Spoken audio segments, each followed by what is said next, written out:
Namaskar. A warm welcome to World News, an Indian perspective on All India Radio. This is R.S. Raghu, and with me is Vaibhav Jyotsna Srivastava, bringing glimpses of major developments of the day from across the globe. Over the next half an hour, we shall bring you the latest from the world of politics, economy, sports, entertainment, and more. In this edition, we have an exclusive interview with Eric Falt, UNESCO representative over the topic of tolerance. As the world fights the COVID-19 pandemic, we begin the program with a message of precaution to stay safe and protected by following these three simple steps. Wear a face mask, maintain social distancing, focus on hand and face hygiene. The headlines. India set to roll out world's largest COVID vaccination drive. First shot of AstraZeneca's COVID vaccine administered in UK. Japanese Prime Minister Yoshihide Suga considers declaring a state of emergency amidst third wave of COVID-19 infections. Nancy Pelosi re-elected the Speaker of US Congress. Iran begins enriching uranium up to 20% purity. India-Sri Lanka ties in focus as External Affairs Minister of India visits Colombo tomorrow. And India launches 40th scientific expedition to Antarctica.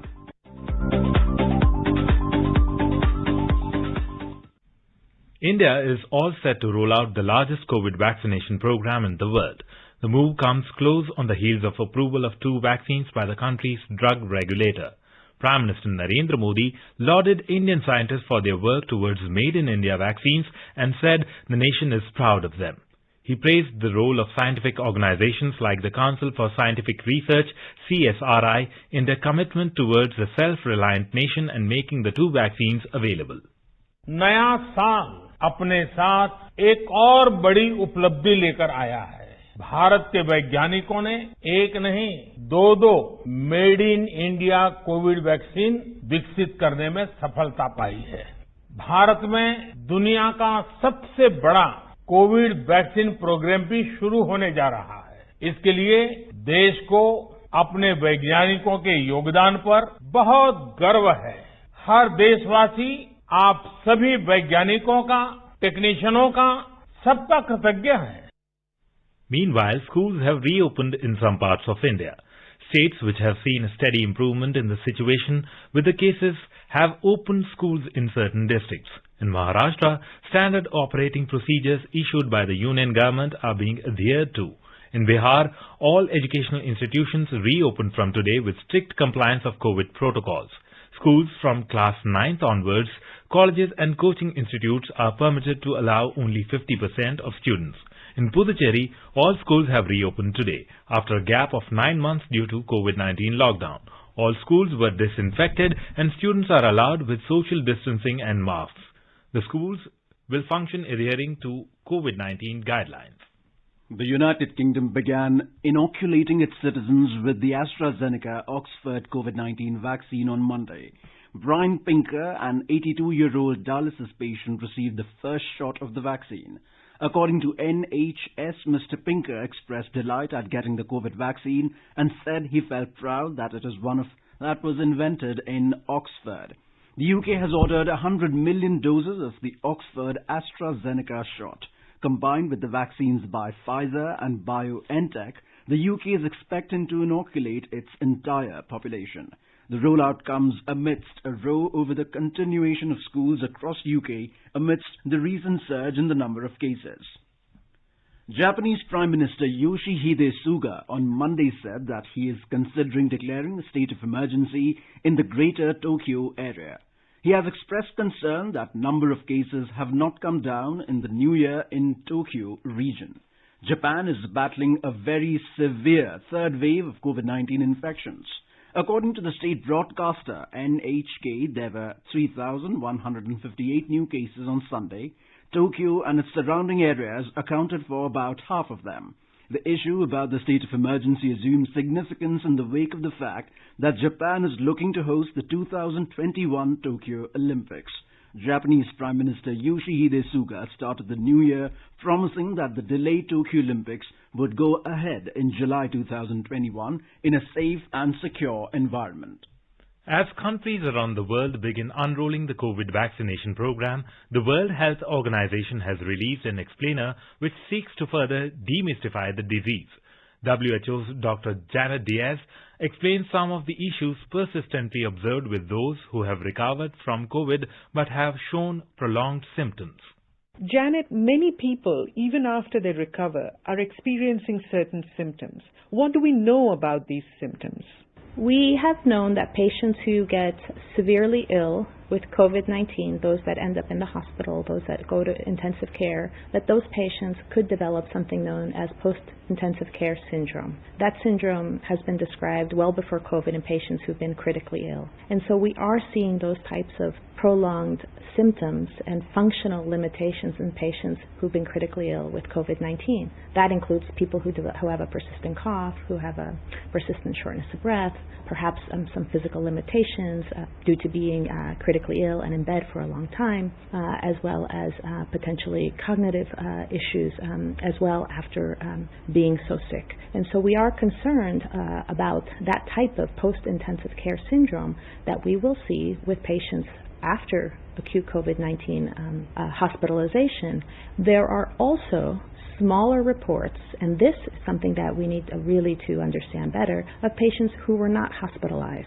That means patients who were mildly ill. There is reports that those patients have continued to have some protracted symptoms, such as coughing, such as some shortness of breath, such as some trouble with breathing, some extensive symptoms of fatigue.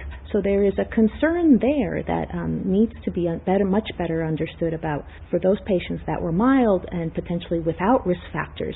Janet, so what is the takeaway here? Well, I think the takeaway, the most important one is prevention. I think we need to continue to prevent the transmission of SARS-CoV-2 in order to prevent any acute infection with SARS-CoV-2 or any illness such as COVID-19. If we prevent the acute disease, we will not have persistent symptoms, right? So I think that's the number one. The number two is that we need to understand better how many people will suffer from prolonged symptoms, how many of those people are the people that are from the hospital that will have the post-intensive care syndrome, and also how many of those people are the younger people that may have more mild illness but still suffer from protracted symptoms that may cause them limitations in their quality of life. Thank you, Janet. 3 steps to stay protected and stay safe from COVID-19.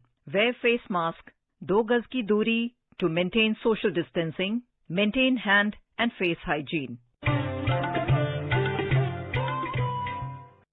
India's ambassador to China, Vikram Misri, on Monday said that one of the biggest takeaways of the COVID-19 pandemic has to be enhanced global cooperation, particularly as countries get increasingly interconnected. In an article published in a Hong Kong-based newspaper, Mr. Misri said, while engaging with an emerging multipolar global order, India will continue to give the utmost attention to its immediate neighborhood. Its neighborhood-first policy based on non-reciprocity is creating the basis for shared activities. Our Beijing correspondent has filed this report. Ambassador Misri in his article reiterated that along with the neighborhood, India's extended neighborhood has been an integral part of its history and heritage. India's engagement has unfolded through an Act-East policy and Prime Minister Modi's vision of Sagar for the Indo-Pacific, which provides a template to engage with our maritime neighbors. India has vigorously promoted its engagements with SCO since becoming its member in 2017. India's expanded Malabar exercise is another example of its outreach. Mr. Misri noted that the world needs more trusted and capable players in view of trade, investment and supply chain disruptions caused by the pandemic. COVID-19 demonstrated that India can respond quickly, and vision of Atmanirbhar Bharat is a manifestation of India's capabilities, which will also be of great benefit to the world. Anshuman Mishra for World News, All India Radio, Beijing. The External Affairs Minister of India, Dr. S. Jaishankar, embarks on a 2-day visit to Sri Lanka from tomorrow. This would be his first high-level bilateral engagement of this year. Amid the COVID pandemic and related travel restrictions in both the countries, the visit is being arranged through the air bubble. During his visit, Minister Jaishankar is scheduled to have bilateral meetings with President Gotabaya Rajapaksa, Prime Minister Mahinda Rajapaksa, and Foreign Minister Dinesh Gunawardene. A statement issued by the External Affairs Ministry said the visit signifies the priority both countries attach to strengthening of close and cordial relations in all spheres of mutual interest.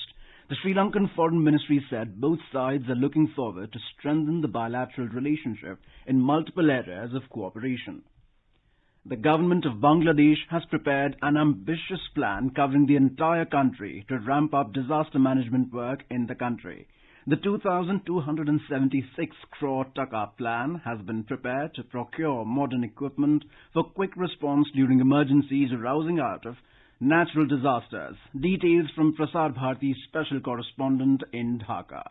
The project, prepared by the Ministry of Disaster Management and Relief of Bangladesh, seeks to cover the entire country, including the priority areas of Dhaka, Chattogram, Sylhet and Rangpur divisions. The project is expected to be completed by October 2023.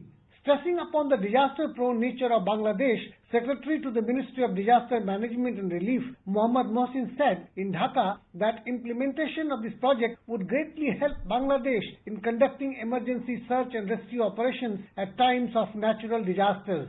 He said that the project will enhance the institutional capacity of the agencies to respond quickly during natural disasters.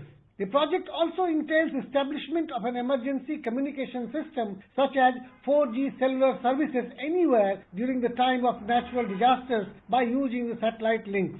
Bangladesh is one of the most disaster-prone countries in the world, with cyclones and floods ravaging it frequently. It also faces serious environmental challenges caused by the rising sea levels due to global warming. Rajesh Jha for World News, All India Radio, Dhaka.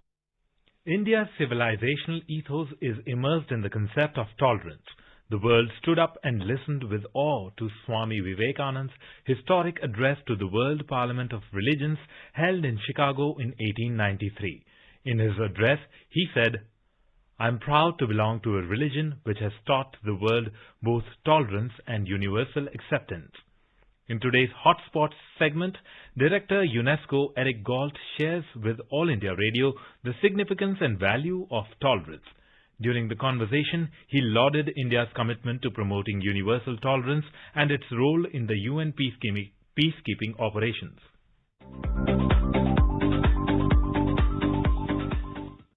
Namaskar and welcome to this edition of our special series on India-UN partnership. Listeners may recall, India has been one of the founding members of the world body. We have with us Mr. Eric Fall, Director, UNESCO New Delhi office, and the man who looks after the UNESCO representative operations covering Bangladesh, Bhutan, India, Nepal, Maldives and Sri Lanka. Welcome to the show, Eric. Thank you very much for having me. It's a pleasure to be able to address All India Radio with you today. Eric, what is the relevance of promoting and advocating for tolerance to achieve something what has been aspired by the UN and other agencies, the Sustainable Development Goals? These are the goals which really have a whole lot of impact on humanity in the years to come. So where do we stand vis-a-vis the SDGs? Tolerance is truly the bedrock of sustainability, and building on the principle of leaving no one behind, the Sustainable Development Goals emphasize a holistic approach to achieve sustainable development for all. If you look at all the Sustainable Development Goals, I don't know how familiar your listeners are with all of them, but I could underline in particular goal number 16, which is the embodiment of tolerance, because it states explicitly, and I quote it, that promoting peaceful and inclusive societies for sustainable development, providing access to justice for all, and building effective, accountable, and inclusive institutions at all levels is the aim of this particular goal. So this is a very strong statement to emphasize the key role that tolerance plays in enabling sustainable societies. It reinforces the fact that peaceful and inclusive societies are those that embrace and cherish diversity and tolerance in all its manifestations. We do see all over the world that societies are becoming perhaps more divisive and fractured, and we see that we need to work on this because we have a shared responsibility on all these issues. It's very important to help our children develop a tolerant mindset. Teach them what intolerance can do to the world. We need to help them have critical and creative thinking We see that the region, South Asia and India in particular, offer some very important lessons, examples, in fact, on how people can manage to live together despite histories which sometimes are very complicated. Here in India, we see Hindu traditions traditionally coexisting with Muslim, Christian, and other faiths in an inclusive fashion. And it is really important that we teach our children this notion of tolerance towards each other. India has shown that it is possible, even though there are very few places in the world with a social landscape as complex. So it is really in the sense that the region has a lot to offer to the rest of the world. Eric, India has played a pioneering role in just spreading the values of tolerance, and we saw how the values enshrined by Mahatma Gandhi played a key role in shaping up our vision for the globe. How do you see the impact of Mahatma Gandhi? Mahatma Gandhi is central to the vision of the United Nations and, of course, of UNESCO. And that is why in 1995, when the International Day for Tolerance was created by UNESCO, in fact, it coincided with the 125th anniversary of the birth of Mahatma Gandhi. And the vision of Mahatma Gandhi was outlined prominently on the occasion of the day. And truly, it is difficult when you think about the day and not to mention, of course, Mahatma Gandhi's message of communal harmony and tolerance, which remains today as relevant as ever. Our work at the UNESCO New Delhi office is also guided by this. UNESCO was able, thanks to the government of India, to create a unique institute, the UNESCO Mahatma Gandhi Institute of Education for Peace and Sustainable Development, which is based in New Delhi and focuses specifically on achieving SDG 4. We are living in a challenging era. On one hand, we are grappling with the issue of COVID-19 pandemic. Then we are seeing the issues of conflicts between different countries. And then we are seeing the specter of violence in some parts of the globe. You call it in one name or the another. So where does the UNESCO's role pitch into it? How it can further contribute towards promoting the values of tolerance, peace and amity? Can education play a major role in it? The promotion of peace through education is at the heart of UNESCO's mission. As it was stated early in our constitution in 1945, the role of UNESCO is to advance international peace and the common welfare of humanity through specific areas of work, that is education, culture, and the sciences, and invited the people of the world to work on different programs through UNESCO. So we have a lot of initiatives on education for non-violence and peace. It includes training, skills, and information directed towards cultivating a culture of peace based on human rights. We work very closely here in India with the Ministry of Education. The aim is to underscore the fact that education is a vital tool to provide knowledge about a culture of peace, but also giving the skills and attitudes necessary to diffuse and recognize potential conflicts. Here again, we are certainly inspired by Mahatma Gandhi, who introduced the lessons of non-violence in education. I think it is essential that we be able to relay these principles, and we do this in a variety of ways. For instance, we work very closely on offering new thoughts on technical and vocational education, which is very important in India, and I know very important to Prime Minister Modi. And technical and vocational education can make a big difference. It is based on the Gandhian principle that education should be centered around productive work, chosen while keeping the child and his and her local environment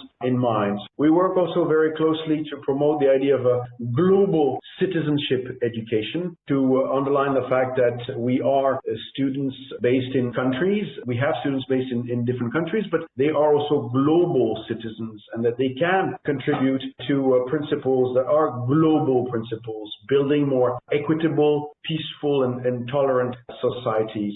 The message of UNESCO is also very strong and we hope very clear when it comes to gender equality. It is important to underscore this aspect as well, because women and men must enjoy equal opportunities, choices, capabilities, and knowledge as equal citizens. So we have a lot of activities in this field also, because we need to not just be tolerant, but achieve equality in this regard. We need to reduce violence against women. We need to work better together all over the world. Another area where UNESCO has been working quite a lot is the culture and heritage. It has really contributed a lot towards, building a cultural critical mass which can further add value to the global dimensions. Now, how can India's culture provide the contribution towards the international vision of tolerance? India, first of all, it needs to be underlined for your listeners who may not be aware, but was a founding member of both the United Nations itself and of UNESCO. India was one of the first countries to adhere and sign the Constitution. So there is an unequivocal support of the country to the purposes and principles of the UN, and that alone makes it very important. India has made extremely important contributions to implementing the goals of the UN Charter and UNESCO's constitution. And we certainly see it throughout the history of the organization. Again, it's important to underline for those who may not know that India was one of the most outspoken critics of apartheid and racial discrimination in South Africa. Again, most likely inspired by Mahatma Gandhi. It was the first country to raise the issue at the UN back in 1946 and played a leading role in the formation of a subcommittee against apartheid. I think it's in the same vein in 1965 when the Convention on Elimination of All Forms of Racial Discrimination was adopted. India was one of the earliest signatories. So I think it's something that we see throughout history, a strong contribution. Today, we know, of course, that India is one of the most distinguished partners of the UN in peacekeeping operations, having contributed, I believe, more personnel than any other country. India, more than 10 years ago, in fact, became the first country to also deploy an all-women contingent in a peacekeeping mission. So there's all kinds of ways in which India has participated in the mission of the UN and of UNESCO in particular, and we greatly value the importance of India in the organization. I think it's clear that we have a lot to learn from India and its own rich history of tolerance, and we see that accepting Indian traditions of mutual respect is something that is of value to the rest of the world. Yeah, last but not the least, one important aspect which has been made over the years that, we see tolerance as a very passive endeavor. How can we inculcate these values and ensure that it becomes an active engagement for the individuals?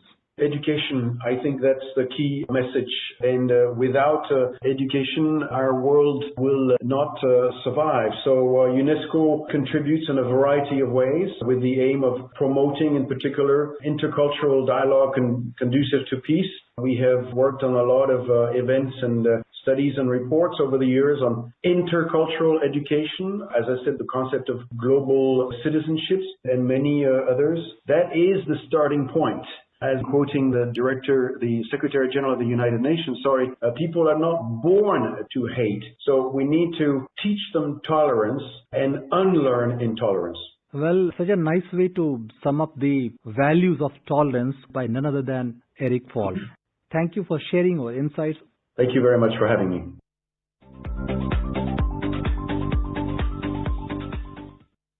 Iran has begun enriching its uranium stock up to 20% on Monday. Government spokesman Ali Rabeih said that the higher enrichment began on Monday at the Fordow facility. The move takes Iran further away from the Joint Comprehensive Plan of Action JCPOA of 2015 with the P5+1 nations. Iran had committed to not using its Fordow facility for uranium enrichment as part of the deal in return for the lifting of the sanctions. Global nuclear watchdog, International Atomic Energy Agency, IAEA, had reported the move on Sunday. Meanwhile, reports suggest tension between Iran and the USA have been mounting. U.S. Navy has announced that its aircraft carrier USS Nimitz will continue to be stationed in the Gulf Strait. In a statement on Monday, Acting Secretary of Defense Chris Miller stated that he has ordered the USS Nimitz to halt its routine redeployment due to the recent threats issued by Iranian leaders against President Trump and other U.S. government officials. In Iraqi capital Baghdad, thousands of people joined a funeral procession marking the anniversary of the assassination of General Qasem Soleimani. Iraqi mourners reportedly flocked the highway leading up to the Baghdad airport, expressing solidarity with Iran. They condemned USA for the drone strike, which killed Qasem Soleimani and Iraqi militia commander Abu Mahdi al-Mohandes.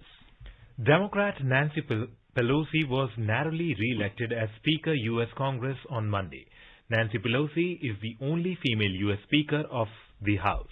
In a closely fought election echoing the presidential elections held on November 3rd, Ms. Pelosi was elected as the Speaker of the 117th Congress of the United States. That the total number of votes cast is 427, of which the Honorable Nancy Pelosi of the state of California has received 216. The Honorable Kevin McCarthy of the state of California has received 209. In her address after being elected, Ms. Pelosi said that their most urgent priority will continue to be defeating the coronavirus, and defeat it we will. Members of Congress, families, friends, welcome all. As Speaker of the House, it is my great honor to preside over this sacred ritual of renewal as we gather under the dome of this temple of democracy to begin the 117th Congress. The World Braille Day is being celebrated today. The day is marked as the birth anniversary of Louis Braille, the inventor of Braille for the vision-impaired people. Braille is a tactile representation of alphabetic and numerical symbols using 6 dots to represent each letter and number, and even musical, mathematical and scientific symbols.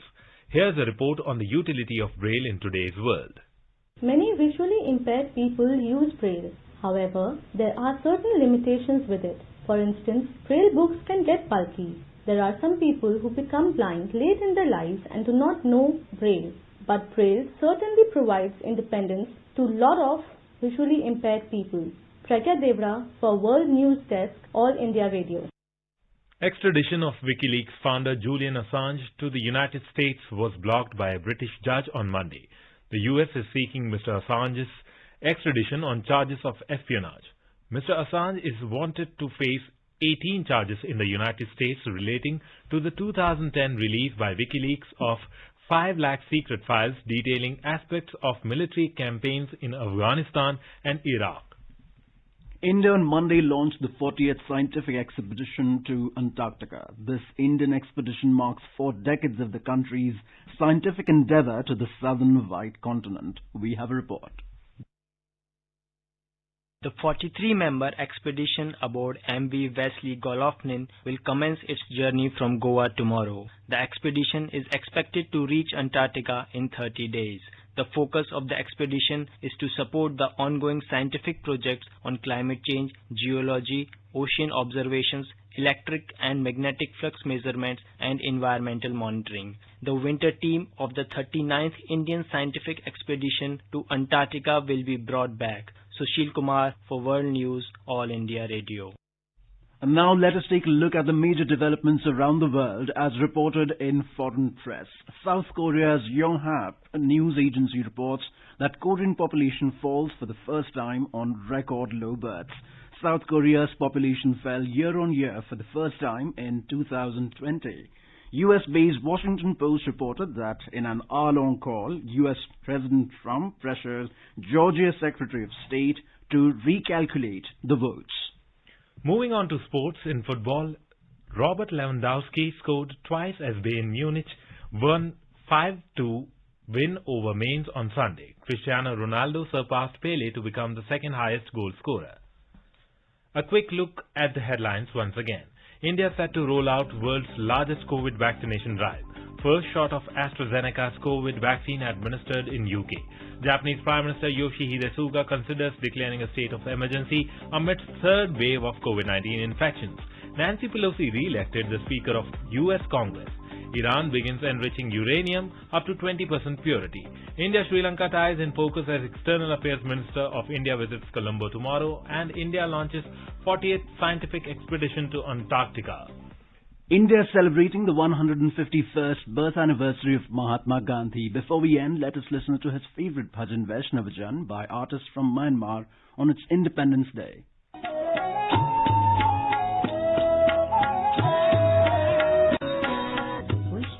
And with that we end this bulletin. Namaskar.